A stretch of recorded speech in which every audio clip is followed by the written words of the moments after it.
আসলে আমি একটা অপয়া অলক্ষী, বাপ মারা রেখাইছি, স্বামীর একটা চাকরি দিতেছে না, তোরেও কষ্ট দিতেছি, কেন যে আমি তোরে দুনিয়াতে আনতে গেলাম।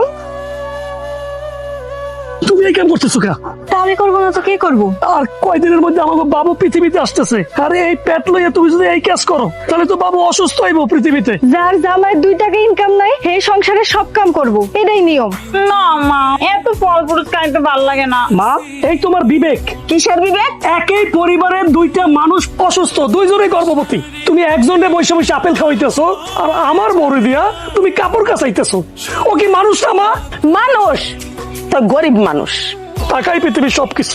মা কও বাপ কও, টাকা ছাড়া কোনো সন্তানের মূল্য নাই। আমি একটা জিনিস চিন্তা করে দেখলাম, আমাকে এই পরিবারে ফাঁসাইব না। আমার মার আচরণ দিন দিন যেমন হইতেছে সবকিছু মিলাইয়া, সেই লেগে আমি চিন্তা করছি তোমার নিয়ে গাড়ি ছেড়ে চলে যাবো। কি কইতাছো? তোমার কি মাথা পাগল হয়ে গেছে? তুমি 1 টাকা ইনকাম করো না, তুমি আমার খাওয়াইবা কি? আমরা থাকবো কেমনে? আমি যে তোমার স্বামী, আমার প্রতি তোমার ভরসা নাই। আমি বেকার দেখে আমার প্রতি তুমি ভরসা পাইতেছি না, এই তো। বোঝার চেষ্টা করো। ব্যথা করে না আম্মা, আমি তো অনেক ভালো আছি। এগুলো কার জন্য আম্মা? তোমার জন্য। আপনি ছোট বউয়ের পাও আমার গায়ের উপর উড়ে দিলেন যে। বৌমা গর্ভবতী। তাহলে আমি কি? আমিও তো গর্ভবতী। তুই হইছস বেকারের বউ। এই বাড়ির বউয়ের মর্যাদা তুই অনেক আগেই হারায় ফেলছিস।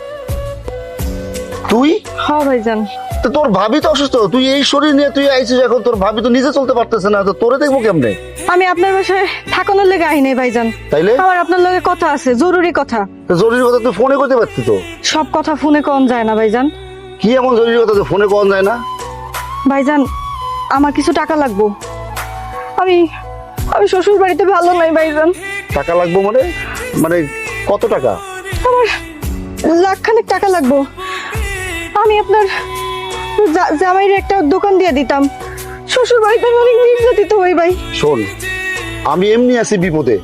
তোর ভাবির বড় ভাই সে বিদেশ যাইবো, সেইখানে টাকা লাগতেছে প্রায় 8-10 লাখ টাকা। সেইখানে তোর ভাবি প্রতিদিন আমার লগে ঝগাঝাটি করে, এই টাকা নিয়ে আমি সেই টাকা দিতে পারতেছি না। ভাইজান, ভাই হিসাবে আপনার তো একটা দায়িত্ব আছে। আমি ভালো নাই ভাইজান, আমার টাকা লাগবো।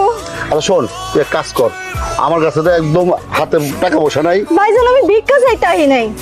আমার বাপের সম্পত্তির উপর তো আমার একটা হক আছে। তুমি আমার সেই হকের টাকা বুঝাই দাও। এই, কিসের হক? হ্যাঁ, আর বাপের কি সম্পত্তি রেখে গেছে? বাপের চিকিৎসা মরার আগে চিকিৎসা করছি না, সে চিকিৎসা টাকা কইতেই পাইছি। তোর ভাবি তার বাপের বাড়ি থেকে টাকা আই না, সেই টাকা দিয়ে সে জমি তোর ভাবির নামে লেখা আছে। আমার তো, আমার নিজেরও তো জমি না, জমি তোর ভাবির। রাখো ভাইজান, তোমার অনেক টাকা পয়সা হোক, তোমার লেগে আমি অন্তর থেকে দোয়া করি। আমি তোমার কাছে ভিক্ষা চাইতাই নেই, সাহায্য চাইতেছিলাম। ভাবছিলাম তোমার আমার প্রতি দয়া হইব। তুমি ভালো থেকো, আসি।